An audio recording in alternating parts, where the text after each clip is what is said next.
За галзуу кино сувагтан тавтай морил манайхан амралтын өдөр нь сайхан өнгөрсөн үү. За амралтын өдрийнх нь орой буруу нэг галзуу киног та нартай ярьж өгөх гэж байна. Энэ галзуу кино бол 2019 онд гарсан Money. Нилээн сонирхолтой үйл явдалтай галзуу кино байсан болохоор хэдэн бороонууд нь аль болох хурдан ярихыг хичээгээд оруулж байгаа нь. Тэгээд энэ галзуу киног ярьж өгөхөд дугаарын хамтрагчаар төгс орчныг танай гэрт Панел хаус дэлгүүр хамтран хүргэж байна. Цагаан сараас өмнө гэртээ засвар хийх гэж байгаа хүмүүст гэж хэлэхэд байна штэ. Цаан чин Панел хаус дэлгүүр 70% хүртэл галзуу хямдрал зарлжжээ. Ханын хулсан хавтан гоёлын рэг солонгос элбитийг хулдаасан шал тавилгын хавтан гоёлын бариул MDF рэг бүгд галзуу хямдарсан байгаа юм байна. Storbay ардап погд зэрэгоор ямар ч урьдчилгаа төлбөргүй худалдаж авах боломжтой гэд боддоо галзууз хайган 100 айлын зүгэний үрийн 4 давхарт Панел хаус. Та нар маань тэгээд сабадраагүй бол саба адарсан бол лайк гэд арахтал тэгэл болоо явчих байгаа юм. За тэгээд хэдүүлээ энэ галзуу киноны тайлбартан орцгоё.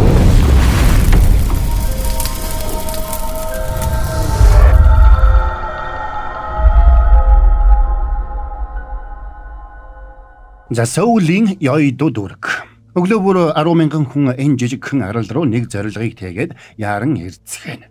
Тэд бол брокеринг компанид ажилладаг хувьцааны арилжаачид.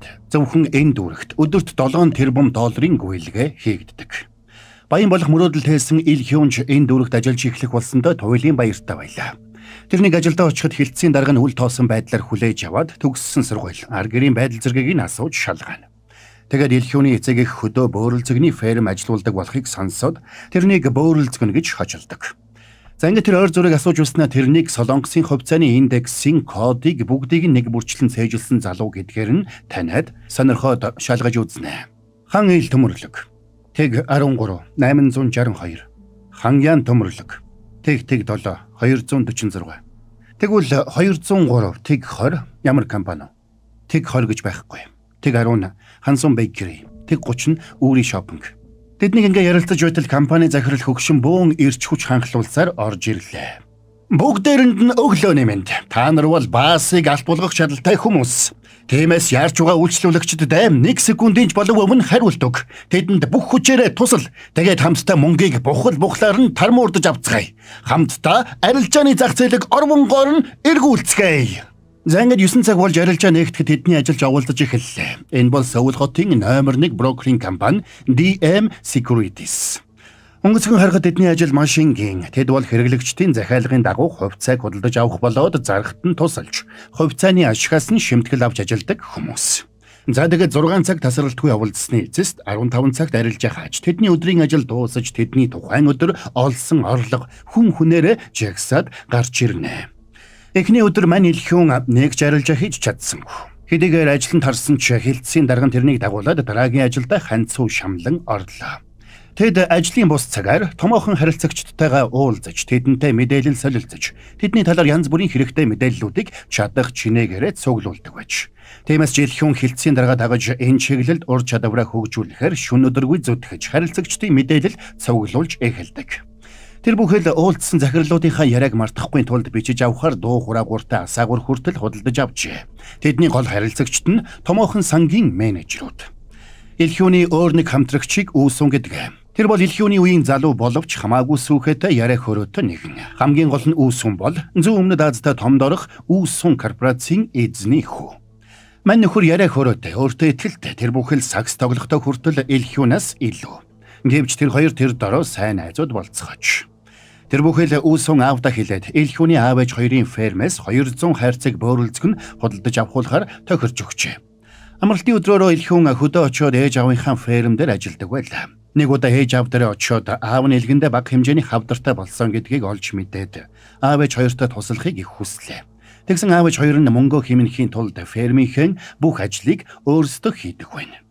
Мань Ил Хён ажлын эхний өдрөө ямар ч арилжаа хийж чадаагүй учраас удирдлага нь тэрэнд өдрийн хоол захиалах ажил, кофе зөөх ажлыг даалгалаа.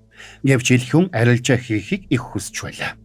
Тэгсэн удалгүй нэг дуудлага орж ирсэнд баярлсан ч цаадах нь Морин Electronics 20,000 хувьцаа яг одоо гэж хэлээ тасалчлаа. Ил Хён анхны захиалга авсандаа баярлсан ч 20,000 хувьцаа авах уу, зарах уу гэдгээ мэдэхгүй хоцорчээ. Тэр яарч очоод ярианыхаа бичлэгийг сонссон ч тэнд авах эсвэл зарах гэсэн үг байсангүй. Тиймээс бодож байгаад таамгаар 20к хувьцаа авах захиалга хийчнэ. Тэгсэн удалгүй нөгөө үйлчлүүлэгч удастаад тэр нь л ууралж хувьцаа зар гэж явахад авчлаа. Бүх хохирлоо төлүүлнэ гэж хашгирна. Ингээд нөхөр удирдлагын өрөөнд дуудагдана. Удирдлагууд нь ч тэрнийг чи жоохон анхаарал тавьж болдгоо юм аа? Ажилд орсон эхний сарда халагдмаар байгаа юм уу? Гэж толгой төрөвгүй загнадаг. Тэр орой хүн ажлынхантайгаа хамт нэг магшаардаг газарт уран мутайхан сууж угаад тасартлаа ууж орхино. Тэрнийг сэтгэлээр унаж согтсондоо хуйлж байгааг анзаарсан ажлынх нь Минжун гэгч нөхөр. Тэрнийг массажны газарт дагуулж очиод хамтран ажиллах санал тавилаа. Тэр энэ ажлаа бүүтэг гэж нэрлэж байгааг ээлхүүн тогтооч. Тэгэд маргааш нь үүс үнтэй уулзаад бүүтэг гэдэг нь юу болохыг асуухад цаадах нь мэдээлэлд ойр байдлаа ашиглаад хувьцааны зах зээл дээр хууль бус тоглолт хийхийг хэлдэг гэж зааж өгнө. Тэгэд энэ нь эрсдэлтэй учраас арилжааны зодог тайлсан туршлагатай нөхдөөдөл мэрсэр хийж харагддаг гэж тайлбарлалаа. Өөрөөр нөгөө нөхөр ээлхүүнд зөвхөн топ брокеруудын л олж авдаг нууц мэдээллийг өгөх болно гэдгийг хэлж, арилжаачдын дунд алдартай тасалбар гэгч нууцлаг нөхөртэй хамтран ажиллах болно гэж тайлбарладаг. Минжун өөрөө ч анхандаа ээлхүүн шиг бүтэл мутайхан нэг юм байж. Гэвч эхэлцсийн дарга нь тэр тасалбар гэгчтэй уулзахаар болж мань хүнийг дагуулад явж. Ингээд Минжун ажлын уулзалтын дараа тэрнтэй холбоо тогтоосон байжээ. Тэгээд тасалбарын тусламжтайгаар өндөр амжилтанд хүрсэн гэдгээ хэлээд тэрнийг тасалбартай уулзуулж өгье гэж хэлсэн байж. За тэгээд маргааш нь ээлхүүнийг тавлсан газараа сууж ятал нэг үл таних хүн тэрнтэй худалдагчийн утсаар холбогдоод уулзах газраа хэлж өгдөг. Тэр нь зэрэгэлдэх байшингийн дээвэр байлаа. Ээлхүүнийг очиход тэнд нэг залуу зогсож байна. Ээлхүүн үү? Тийм ээ. Та энийг үзэх үү? Яриггүй. Одоо миний хэлхийг анхааралтай сонс. Дараагийн трипл вичинг болохоос нэг хоногийн өмнө чи дуудлага хүлээж авна. Эд арилжааны үеэр утсанд чинь нэг л удаа дуудлага ирнэ шүү. Тиймээс битгий алдаарай. Дансыг Самил Асатын доо бунсуу гэсэн нэрээр нээлгэнэ. Дансыг байнга нээлттэй байлгаж дуудлага хийсэн хүний захиалгыг ягштал дагаарай.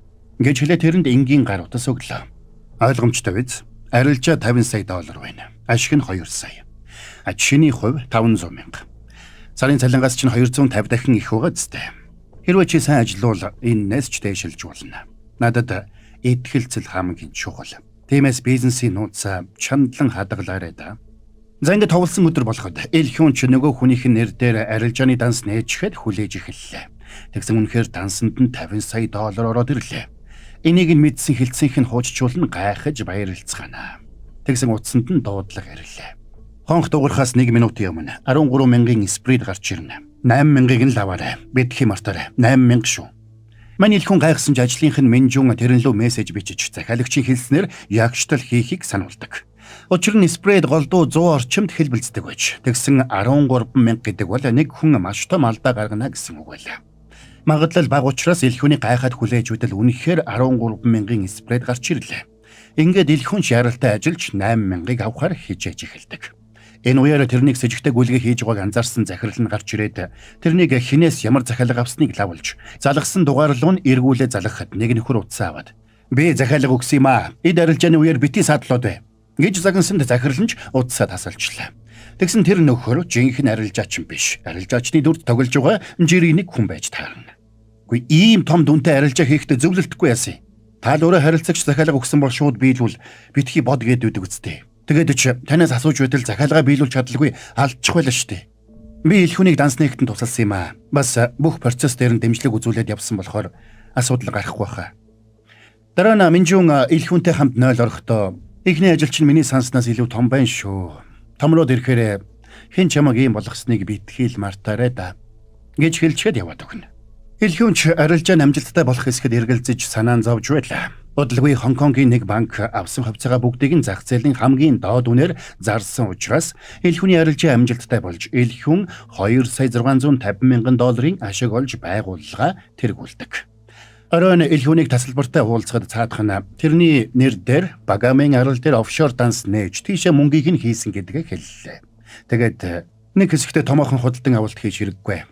Ямар нэг зүйл хэрэгтэй болвол эхлээд надад мэдэгт. Нөгөө кафегийн утсаар 413 гэж залгаарай. Гэж хэлээд яваад өгнө. Илхүүн гэртээ ирээд нэр дээрх дансаа шалгаж үзтэл нэрийн дансанд нь $593,000 буюу $674 сая вон хийсэн байлаа. Ил хүн дансаа шалгаж үзэхээр $10 шилжүүлж үзтэл үнэхээр $10 өөрт нь ороод ирнэ. Ингээд гинэд баяжигч болсноо ухаарсан мань хүн хагартлаа баярладаг. За тэгээд ил хүн найз бүсгүнхээ нэр дээр ажилдаа ойрхон байр захиалахар шийдээд бас аавыгаа илгэний хагалгаанд оруулахар боллоо. Тэрнийг гинтингээд их мөнгөтэй болсонд найз бүсгүн гайхаж ирсэн ч сайн ажиллаад бонус авсан юм аа. Гэсэнд нь найз бүсгүн идэглээ. За sorry байж байгаа борон гэснийг та нартай хэрэгтэй реклам алгадаадах заяа. Цагаан сар дөхөд байдаг хаанаас гэртээ засвар хийх материалаа хямд худалдаж авахаа мэдэхгүй байгаа юм биш үү за? Тэгвэл зүгээрээ цаан чин панел хаус дэлгүүр галзуу хямдрал зарласан байна. Зах цухаас нь дуулахад байна штэ. Ханийн гоёлын гэрэг 15,000, ханийн гоёлын хулсан хавтан 98,000, Солонгос LVT хулдаасан шал 35,000, давилгын DSP хавтан 120,000, ханийн MDF rake 48,000, акустик хавтан 48,000 болж хямдарсан байна гэж боддоо. Хаягн зуайлын зүгүний үрийн 4 давхарт панел хаус. За тайлбараа үргэлжлүүлцгээе. Тэгэд ил хүнийг авах гэж байгаа байрныхаа 0-д гараа угаага зогсож байтал нэг залуу орж ирээд ийм үнэтэй байранд амьдрах сайхан байх та. Урьдчилгаан гихтэл $500,000 гэсэн үү гэж яриа удлаа. Тэгэд гэхдээ энд байр авахдаа өөр хүний нэр дээр авдаг нь ямар учиртай болоо. Ингээд найз бүс хүчин царайлаг юм аа. Ил хүн аа. Ингээд хэлээд нэрийн хуудасаа өгчхөд яваад өгнө. Мань хүн гайхаад нэрийн хуудсыг нь хартал тэр нь санхүүгийн хяналт шалгалт хариуцсан мөрдөгч хүн байж таардаг. Сандарсан ил хүн шууд кафе руу гүгээд тасалбартай холбогдно. Тэгэд яралтай уулзъя гэсэнд цаадах нь Ёйду дүүргийн кино театрт уулзахаар болдог. Тэгэд мань хүн уулзсан даруйдаа санхүүгийн хяналт шалгалт хариуцсан мөрдөгч өөр дээр нь ирсэн гэдгийг хэлсэн ч тасалбар тэрнийг нэг их тоохгүй байлаа. Хам мөрдөгч анч нохой гэдэг хочтой нөхөр дөө. Чи ямар нэг алдаа гаргаагүй зү? Бүгдийг нь таны хэлснээр хийсэн. Тэгээд таны хэлснээр нөгөө гар утсаа гол руу шидсэн. Нэг ч хүнд хэлээгүй. Эцэг ихтэй ч хэлээгүй. Гэхдээ тэр хүн намайг мөрдөөд байх шиг байна. Мөрдөж л байг. Угаасаа ямар ч баримт байхгүй юм чинь. Мэдээж тэр эхлээд 13,000 спрейдийн захиалга үүсгэж алдаа гаргасан ажилтныг хайсан байж таарна. Гэхдээ тэр хүн одоо аль хэдийн Солонгосоос явчихсан. Дараа нь спрейдийг худалдаж авсан хүний мөрөөр орсон байж таарна. Гэхдээ чиний данс нээж өгсөн дуу бонсоо гэдэг хүн сүүлийн 5 жил гудамжинд амьдарч байгаа нөхөр. Тэгээд аргагуун эрхэнд чам дээр ирсэн байгаа. Гэвч чи бол зүгээр л үйлчлүүлэгчийнхээ захиалгыг биелүүлж өгсөн л төдий. Энэ хэрэгт оролцсон хүмүүс бүгдээрээ нэг нэгнээ ерөөсөө танихгүй. Хэрвээ тэрэнд баримт байсан бол юу боллоо гэж чамайг ариун цэврийн өрөөнд сүрдүүлээд явж явах вэ? Гэхдээ хэрвээ чи надад итгэхгүй бол харамсалтай л байна. Би өөр брокер л олъё доо. Хүлээлдэ. Би жаахан сандраад түрэгдчихлээ. Намайг уучлаарай. Тэгвэл сайн байна. Ирэх 5 дахьд кафед хүрээд ир. Тэгээд ирэх сарын ажлаа ярьцгаая. За ингээд 5 дахь өдрийн орой утсаар ярьсныхаа дагуу ил хүн нэг ресторанд ирээд тасалбарыг хүлээлээ. Тэгээд гадаагараа тамхилаа зогсож байтал хажуу өрөөнд нь байсан нэг залуу ирээд гал асуусанд ил хүнч галаа өгнө. Тэгээд тэрнийг буцаад өрөөндөө ороход тасалбар ирчихсэн сууж байлаа. Энэ удаагийн ажил нь арилжааны програм ашиглах ажил. Тиймээс ил хүн ажлынхаа эмэгтэйгээр програм яаж ажилуулдаг болохыг заалгаж авна. Тэр ажиллагааны хүрээнд янз бүрийн брокерийн компани 5 брокер хамтарч ажиллах ёстой байлаа. Ингэхдээ тэд нийт ашигын 3/1-ийг 5 хувааж авах байж. За тэгэхээр ил хүнийг програмаас суулгаж байтал Пак Чангу гэдэг хүн найзын хүсэлд явуулж тэрнээр арилжаа хийлгэх хүсэлтэй байгаагаа хэллээ. Удалгүй ил хүнд өөр 4 хүнээс найзын хүсэлд ирнэ. Ил хүн тэр 4 хүнтэй хамтарч ажиллах ёстой. Хэдийгээр Пак Чангу гэдэг хүн ил хүний ажлын Минжууны харилцагч байсан ч тасалбар энэ ажиллагааг Минжуунд мэдэгдэх ёсгүй гэж хэлж байсан учраас ил хүн Минжуунд энэ талаар мэдэгддэг. Харин нөгөө талд анч нохой хочид хам мөрдөгч хяналтын самбараа хараад бүхнийг анхааралтай хянж байлаа. Энэ удаагийн ажил нь $700 сая арилжаа хийж $18 сая ашиг олох ажил. Мань хүний хувьд $6 сая бусад 4 хүнтэйгээ хуваагаад тус бүр $1.2 сая авах ёстой байдаг. За ингээд ил хүнч зааврын дагуу ягштал ажиллаж их мөнгө олсонд ажлынх нь тэрэнд баяр хүргэж гайхан шагшиж эхэллээ. Тэгээд тасалбартай холбоо барьсан утсаа хамуурн лүү шидээд баярлсандаа орой найзыгаа дагаад хамтдаа шоудахаар гарцгаана. Учир нь мань хүний багамын арлын дансанд $1.7 сая байгаа шүү дээ. Тэрнийг маргааш оройн гэртээ ирэхэд хамуурдагч үүдэн дээр нь хүлээгээ зогсож байлаа. Мань хүн битүүхэндээ сандарсан ч өмнөхөөсөө илүү өөртөө ихтэй болсон учраас юу ч болоогүй юм шиг л жүжиглж эхэлнэ. Та энд яаж орж ирсэн? Тасалбар. Хин гинэ? Тасалбар гэхэр хин гэдэг ах юм? Би тийм мэдэн бодлоод бай. Түр хүлээгээрэй. Миний охин аав нь ажилдаа байна. Таблета? Багангийн хүүхдэд таблет ямар хэрэгтэй юм? Гэхдээ аавд нь тийм их мөнгө байхгүй шүү дээ. Энэ үеэр элхэн хотгоныхоо хамгаалагчдыг дуудаад энэ танихгүй хүн энд зөвшөөрөлгүй ороод ирсэн байх юм. Эндээс гарахгүй бол энд зөндөө хүүхдүүд тоглож байна. Гэхдээ энэ хүн одоо яаж ах юм бэлээ? Гэсэнд хамгаалагч нарч тэрнийг бошуухан хөөж гаргалаа. Хам мөрдөгч гарахаас өмнө тэрэнд нэг догтоо өгөөд чи сонирхолтой хүн байна шүү гэж хэлчихэд гараад явна. Элхэн догтоог нээтэл тэрнийг тасалбартай уулзсан ресторанаас гарч явж байгаа зургийг нь дарсан байлаа. Маргааш нь элхэн тасалбартай уулзаад зургуудаа үзүүлсэн ч цаадах нь бас л тоодгүй. Тэднийг суучэтэл нэг хүүхэд ирээ зургийг нь дарсанд тасалбар утсыг нь газарт унгаж хаг гიშгээд хангалттай мөнгө өгөөд ээж рүү нь явуулдаг. Үргэлж өөртөө итгэлтэй бай. Санд руу хүмүүс амархан бусдын олзуулдаг юм. Яг чам шиг. Чи ингэж сандарч байхаар нэг амраад ирүүл яасан юм бэ? Багами аралд очиод мөнгөө харчгаад ирэхгүй юу? Сэтгэл чинь сэрэх байлгүй. За тэгээд элхүнч зөвлөсөн ёсоор нь Багами арал дэх банкнд очиод өөрийнх нь нэр дээр байгаа 1.4 сая долларыг хараад хагартлаа баярлана. Тэгээд тэр 2 бодол доллар аваад бусдыг нь буцааж хадгаламжинд хийгээд тэндээс гарч явлаа. Сэтгэл нь амарсан мань хүн далайн эргээр зугаалж явахдаа нэг жижигхэн асарт хөл бөмбөг үзэж Тоттенхэм багийн Сон Хюмин дээр бооцоо тавьж угаад өөр нэг баян арилжаачинтай танилцдаг. Рой гэх Америкийн солонгос тэр залуутай элхэн хэд хоног сайн найзууд болцгоно. Тэгээд ажилдаа эргэж ирэхэд ажил дээр нь бөөн хэрэг мандчиж. Тэдний брокерийн фирмийг сэжигтэй арилжаанууд хийсэн гэсэн үндслээр прокуророос шалгалт орчихсон байлаа. Тэгээд тэдний процессоруудыг хурааж аваад бүх чатуудыг нь шалгахаар болсон байж. Мань хүн битүү хүндээ айлсан ч ямар ч баримт байхгүй юм чинь.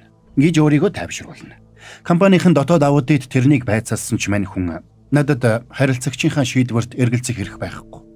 Хэрвээ би тэр хүнээс яах гэж ийм арилжаа хийж байгааг асуувал тэр хүн надаас татгалзна. Тийм учраас би хийх гэснийг нь л хийдэг.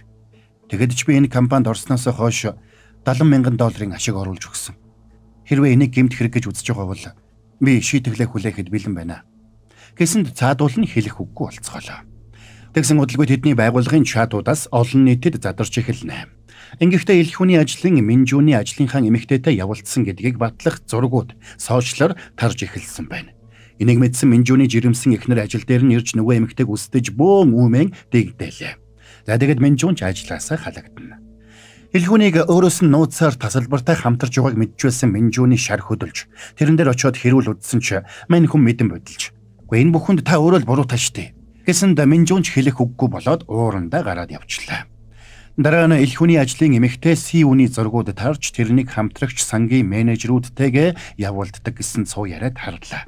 Тэгсэн СУ энийг тоохгүй юм шиг л царай гаргасаар. Элхүүн ч хүнд байдалд орсон СУ-нтэй уулзнаа. Тэгээд тэрний зөвлөгөөгөөр шинэ хувцас авч байраа тогтчулж эхэллээ. Элхүүнийг СУ-нтэй явуулдах болсныг мэдсэн найз бүс хүнч тэрнээс саллаа. Тэгсэн мань нөхөр энийг тоосонгүй. Амьдралд байх ёстой өөрчлөлтүүдийн нэг л гэж хүлээж авдаг. За тэгэд мань хүний ажилч урагштай байлаа. Тэр арилжааныхаа ашгаар байгууллага тэргүүлдэг болж захирлынхаа хайртай ажилтан болно.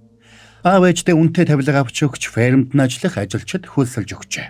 Тэр томчуудтай гольф тоглох болж богино хугацаанд ёидууд үргийн шинэ одуудын нэг болж хувирлаа.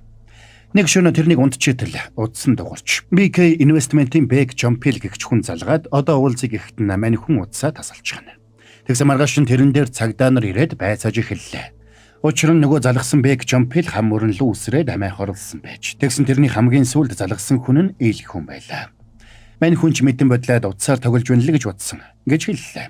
Цагдаа тэр хүний зургийг харуулад таньж байгаа эсхийг нь асуухад элхэн тэр залууг өмнө нь ресторанд таарад өөрөөс нь гал асууж байсан залуу мөн болохыг таньдаг. Гэвч цагдаад тэр хүнийг юусаа харж байгаагүй гэж мэдүүлнэ. Оройн ажилласаа гараад явж байтал хам мөрдөгч ирлээ. Жомпил амиа хорлоогүй. Учир нь бид хоёр өөрчн уулзахар цаг товлсон байсан юм. Чи энийг мэдж байгаа үстэй. Эсвэл тасалбар чамайг мэдэн бодол гэсэн үү? Та ямар цагдаа биш үү? Намайг битгий мөрдөөд бай. Битгий гэмгүүхэн гүтгээд бай. Маргааш нь хам мөрдөгч элхүүнээр арилжаа хийлгэж байсан Пак Чангу дээр очиод тэрний худалдаж авсан эд зүйлсийн жагсаалтыг харуулж яаж гэнэт их мөнгөтэй болсныг нь байцааж эхэллээ. Тэгээд тасалбарыг барьж авахт нь туславал тэрнийг тайван орхино гэж хэлээд яваад өгнө. Пак Чангу Минжүүнтэй уулзаад хамтдаа тасалбарыг барьж өгөхөөр тохирлоо. Тэгээд тэр хоёр хам мөрдөгчд нэг догтуудаа бичиг өгөөд тасалбарыг барихт нь тусалгаар болсон гэдгийг хэлдэг. Маргааш нь элхэн Пак Чангутай уулзахаар оффист нь очсон ч мань нөхөр байсангүй. Тэгсэн элхүүний гадаа гарч ирэхдээ зэрэгцээд Пак Чангу офисын барилгын хажуу зогсжуулсан машин дээрээс бие цунлаа. Энийг харсан элхүүн цочирдсан ч нэг мотоциклийн дуулахтай залуу тэрний зургийг авчгаад яваад өгөхийг анзаарна. Тэр хүн тасалбартай хамтран ажилладаг байж, тиймээс ч тасалбартай уулзаж хоёр дугтуутай бичиг аваад элхүүнд аваачиж өгнө. Тэр хоёр дугтууны нэгд нь тасалбартай уулзах газрын хаяг, уулзах цаг, хоёр дахь нь элхүүний Пак Чангугийн офисын гадаа байгаа зургнууд байлаа. Энийг харсан мань хүн сандарч тасалбартай уулзахаар яарна. Тэгсэн хойноос нь найз үүс сунан ирээд юу болоод байгааг шалгаж эхэлдэг. Чи юунд оролцолтод яваад байгаа юм? Хам мөрдөгч чамайг мөрдөж байгаа гэж сонссон. Чи бас миний бүксийг ухах гээд байна уу? Юу гэж тий зүгээр санаа зовоод л. Тэр хүн нэг мөрдсөн бол салдгүй хүн гэж сонссон. Тэгээд л чамд ямар хамаатай? Си юу нөө? Тэр чамд жинхнээсээ сайн гэж чи бодоод байгаа юм шүү дээ. Хөөе, би бас баяжиж болохгүй юу? Хөөхөн бос хүчүүдтэй болдож болохгүй юу? Ухаан орооч дээ. Чамаа хүмүүс ашиглаад байна шүү дээ тэнийг. Новш минь хэрэг мэдэж яраарай. Хизээ чам шиг баян новшнууд надад санаа тавьдаг болцсон юм. Илхүүнийг ирэхэд тасалбар уулзах газраа ирж гисэн хүлээж байлаа. Энэ удаад бид naked short хийнэ. Тэр чин хууль бус үсттэй. Хууль бус хуулийн дагуу гэдгийг хэн тогтоодгийг? Угаасаа дампуурах гэж байгаа компани. Тэг учраас энийг хийхэд буруудах зүйл байхгүй. Энэ удаад том хөдлөх санаатай байна. Эрсдэл өндөр байхч ашиг нь тэр шинэгээр өндөр. Та хэрэг мөнгө олсон бэ? Хэдэн үе амьдарсан чангалтай хүрэх мөнгө олсон мэт. Ягаад ийм аюултай ажил хийгээд идэх юм? Чи ихэн боддог болж. Энийг би зүгээр л хөгжүүлэх гэж хийдэг юм. Энэ удаад 20 сая долларын ашиг олно. Чиний хувь 5 сая. Энэ үеэр хам мөрдөгчсөн үнийг байцааж байлаа. Тэгээд тэрний нэр дээр аав нь их хэмжээний өр тавьсныг олж мэдсэн гэдгийг хэлж тэрнийг сүрдүүлсэнд Сиюн аргагүй эрхэнд хам мөрдөгчтэй хамтран ажиллахаар болно. Сигнал Текийн 70,000 хувьцааг зах зээлийн үнээр авъя. Ойлголоо. Ингээд элхүүнийг захиалга хийж эхлэхэд Сиюн хам мөрдөгчд мэдээлэл өгнө. Элхүүн тэр компани хувьцаа яагаад огцом унсныг шалгаж үзтэл үйлдвэрт нь осол гарч 2 хүн амиа алдаад 7 хүн хүнд гэмтсэн байлаа. Тэр мөчөд элхүүн тасалбарын хувьцааных нь үн унахгүй бол унганда гэж хэлж үзснийг саналаа. Энэ удаад тэд 7 сая хувьцааг 10 центээр аваад $3 зархаар төлөвлөсөн байлаа. За ингээд элхүүн хугацаанд амжиж 7 сая хувьцаа авахар хичээнэ. Энийг нь анзаарсан удирдлагууд нь гайхаж тэрнийг зогсоох гэсэн ч элхүүн эрс эсэргүүцлээ. Тэгсэн энийг нь анзаарсан найз нь захиралтай хэлж тэрнийг зогсоох гэсэн ч захирал нь авч хэлэлцсэнгүй. Харин тэрнийг захирлын өрөөнд байх зур Сиюн хаммөрдөгчийн захиалгаар тэрний компьютерт програм суулгаж хамжина. Энэ үеэр Пак Чангуг амиа хорлсон байдалтай олдсон гэдгийг мэдсэн Минжун Сандрад хам мөрдөгчтэй уулзахаар явж байлаа. Тэгсэн нэг мотоциклтай хүн урд нь гарч тэрнийг саадуулна. Үүнтэй зэрэгцээд хажуугаар нь тасалбар машинтайгаа зөрж өнгөрөхдөө тэрнийг нэг харж хаад яваад өгдөг. Минжун тэндээсээ дөнгөж хөдлөөд ачааны машинд мөргүүлээд аваарт орно. Харин нөгөө талд элхүүн төлөвлөсөн ёсороо 7 сая хувьцаагаа авчаад байжээтэл удсан дуурч үл таних хүн хоёулаа тасалбарыг жигээд эндээс олсон ашигаа 50-50-аар хувааж авъя. Гэсэн дэлхүүн сандарч бушуухан өрөөнөөсөө гараад агуулгын өрөөнд орно. Чи хин юм бэ? Хэдий болтол тасалбарын угаацсар хооллох юм бэ? Тэр Хонконгийн брокертон жигээд тус бүр 10 сая доллар авцгаая. Яаралтай шийдэрэй. Би ажлыг чинь доорууга. Файла хуулж аваад буугаад ир. Элхүүн юуг нь удтыг? Юуг нэ? Миний нэрийг яаж мэдтий? Бид бибинийхээ нэрийг мэдэх боломжгүй штэ.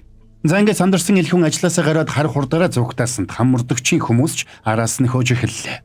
Тэгсэн тэрнийг гүйж байтал нөгөө мотоциклтай хүн ирээд тэрнийг шүргээд унгаачихна. Тэгээд эргэж ирээд дайрах гэсэн ч аз болж хажуу урсгалаас машин гарч ирээд тэрнийг мөргөөд унгаалаа.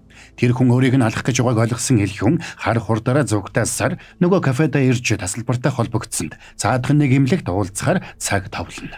Тэгсэн тэр эмнэлэг нь Минжуны хэвдэж байгаа эмнэлэг байлаа. Минжун тархиндаа хүнд гэмтэл авсан байж. Харин эхнэр нь хүүхэдтэйгээ тэрнийг сахихаар ирсэн байна. Би ингээд явъя да. Болсон явдалд их харамсаж байна. Ирсэнд баярлалаа.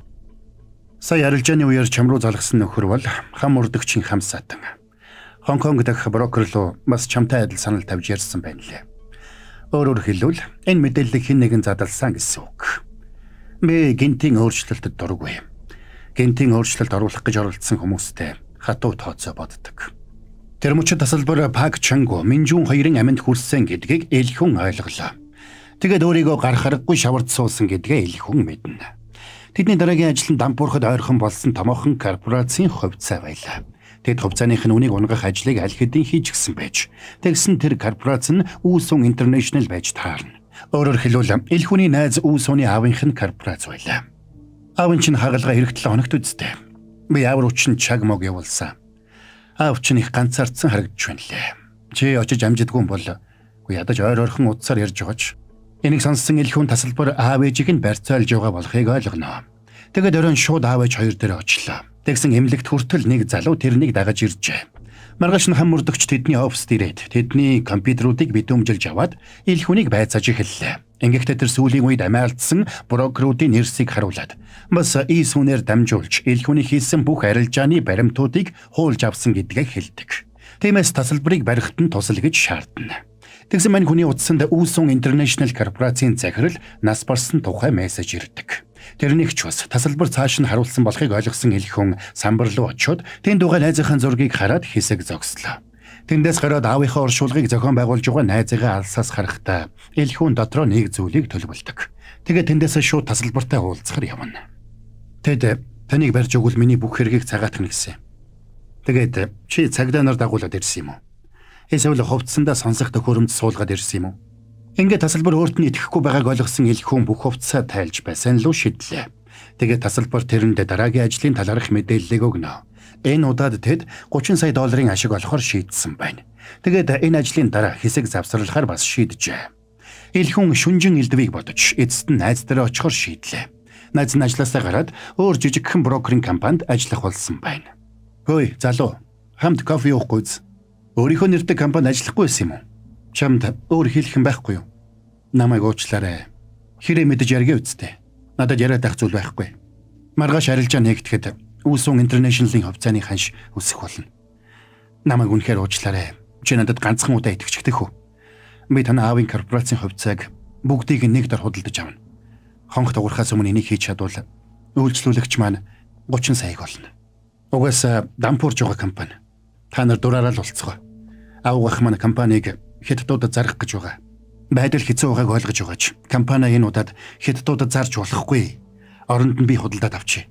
Нэр нь надад таалагдаад байдаг юм. За маргааш нь болоход элхэн хувьцааг бөөнөр нь худалдаж авч эхэлсэнд хувьцааны үн төрхөн зур өсөж эхэллээ. Үүсүнч авгах руугаа залгаад корпорац зарахгүй байж байхыг хатуу сануулдаг. Энэ үеэр тасалбар элхэн лөө залгасан ч мань хүн утсаа авсангүй. Энэ мөчийг хүлээж үүсэн хам мөрдөгч тасалбарыг барихаар тэрний байгаа гэж тооцоолж байсан офис руу явсан бол элхүүний компани дотоод аудит тэрнийг байцаахаар очно. Тэгсэн элхүүн чухал ярилцаатай байгаа учраас ажлын цаг дуусаад очие гэж гүрэлээ. Хилцээний дарган ашгаа бодоод нөгөөдүүлийг саатуулж өгнө. За ингээд мань хүн найзтайгаа тохирсон ёсороо арилжаагаа хийж эхэллээ. Тэгэд Үүсүн корпорацийн хямдхан байгаа 9 сая хувьцааг маш хурдан хугацаанд худалдаж авах ёстой байлаа. Тэгэд эргүүлээд зах зээлийн ханшаар худалдах ёстой. Битгий хоцроорой. Аав чинь корпорацийн хувь заяа маусны товчлуур дээр л оршиж байгаа шүү.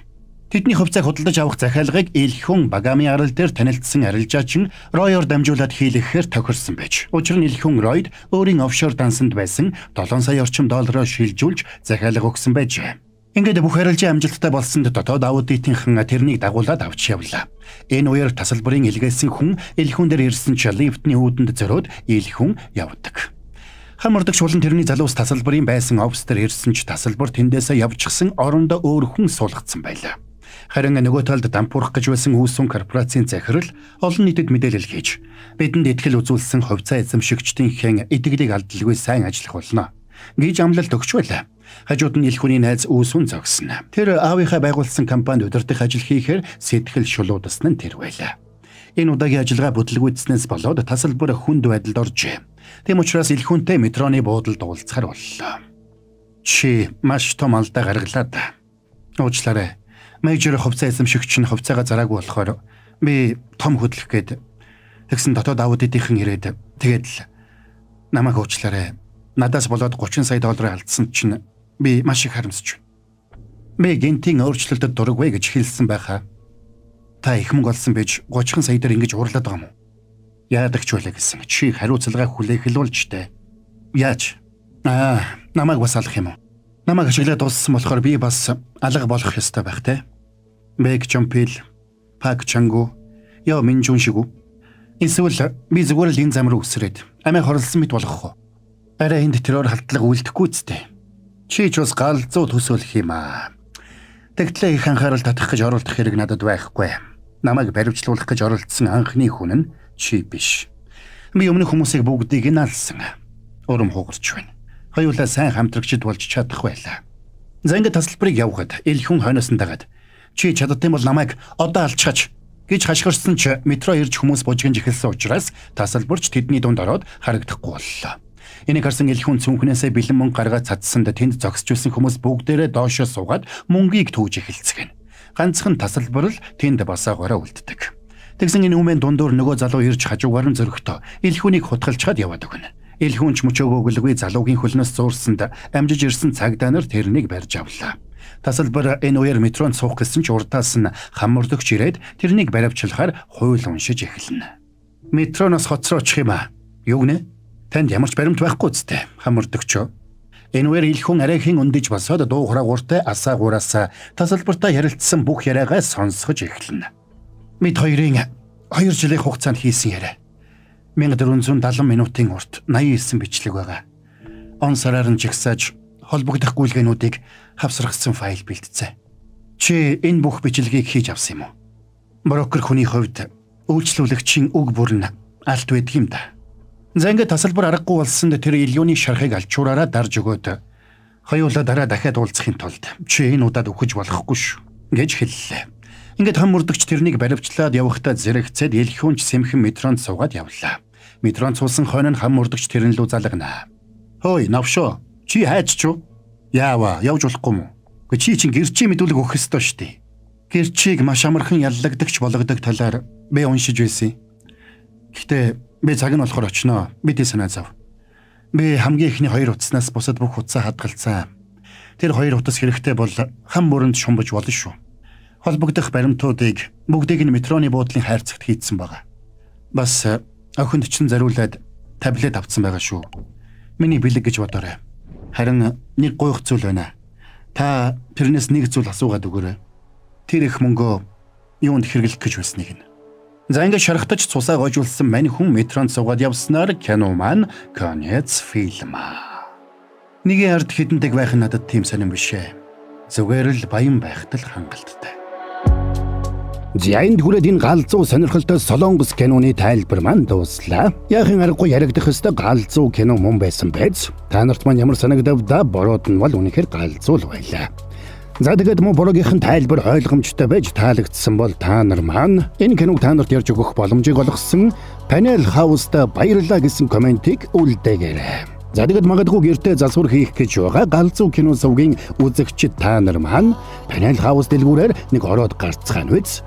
Галзуу хямдрлаар гэртээ галзуу гоё засвар хийцгээгээрэй гэж мөн бороо нь хүссэн ёрой. Төгс орчныг танай гэрт Panel House. За тэгээд та нар маань мөн бороогоо буюу галзуу кино сувгаан дэмжихийг хүсвэл сабадраагүй бол саба. Адарсан бол лайк дарахтал тэгэл болоо явчих байгаа юм. За бас галзуу анимашн сувгтаа саба дарахаа мартуу бас галзуу сери сувгтан саба дарч нэгдэрэ. Тэгээд хэдүүлээ шин 7 хоногтоо бас нэгэн галзуу киноны тайлбараар эргээд уулзацгаая манайхаа.